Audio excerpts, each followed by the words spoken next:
All right, if you're learning Mandarin, you know exactly what I'm talking about. Those three letters, J, Q, and X. They're the ones that trip up pretty much every single English speaker, right?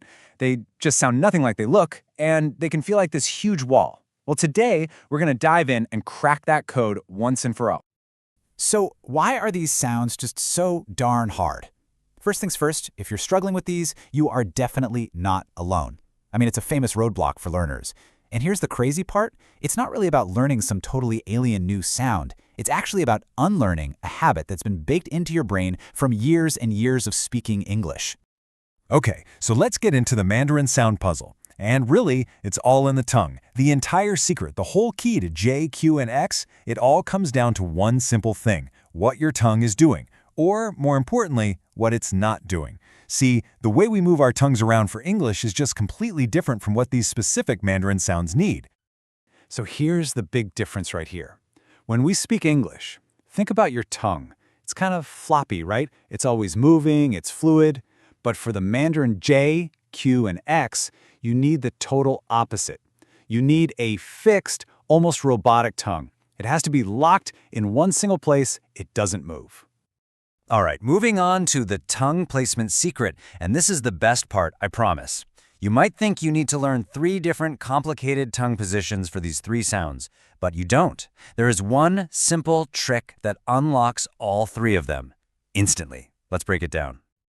Okay, I want you to actually do this with me right now. It's super simple. Step 1, place the tip of your tongue down. Step 2, let it rest right behind your bottom teeth. You feel that?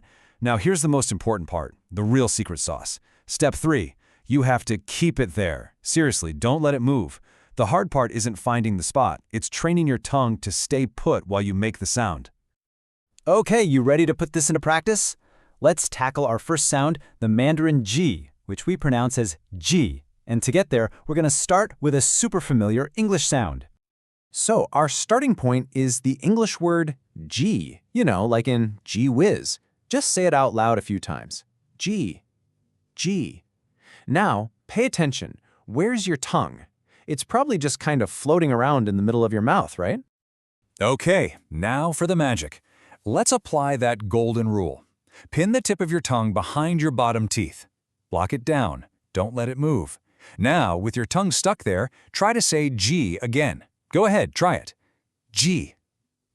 Did you hear that? It's not G anymore. It automatically turns into the perfect Mandarin G sound. G, G. It's like magic. It just happens. Awesome. See? You got this. Let's move on to sound number 2. The Q, pronounced key. Now this one is all about a powerful puff of air. For Chee, our English starting point is going to be this sound Chee, like the beginning of the word cheese. And you know the drill by now, right? Lock your tongue into that exact same fixed position. Tip right behind the bottom teeth, and now try to say Chee. There is a fantastic analogy for this sound. Think about what it sounds like when a tire gets a puncture. That sharp psh. It's a really sudden, powerful release of air. That's the feeling you're going for. Not a soft Chee, but a sharp Chee. It's a little explosion of sound. So just to recap, for Chee, it's that same fixed tongue position, but you're really forcing the air out. It's got to be quick and strong. Chee, Chee. You can really feel that power, can't you? All right, we're on a roll. Let's hit our final sound, the letter X, which is pronounced C. Now, if Q was that powerful, sharp puncture, then X is the total opposite. It's the gentle sound that comes after.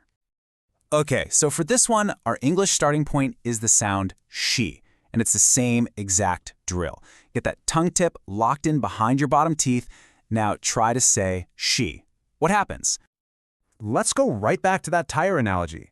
Remember the big Q puncture? Well, this sound is what happens after that. It's just the sound of the air hissing out, slowly, continuously. A soft sound. So she isn't a burst at all. It's a smooth, soft, gentle release of air. You keep your tongue fixed and you just let that air flow. She.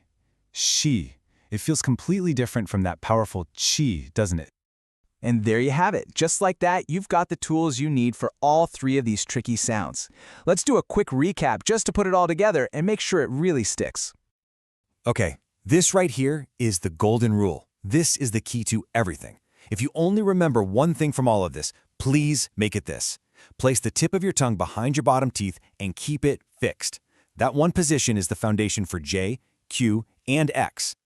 And here's a little cheat sheet to make it even easier. For J, you start with G, and with right tongue position, it just happens automatically.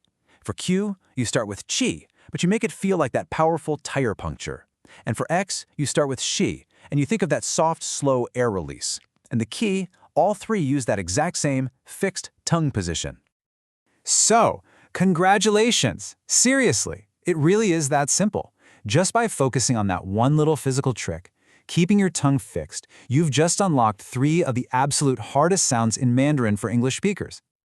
So, what's next? Where do you go from here? Well, these letters, J, Q, and X, also get paired with another sound to make ju, ku, and shu.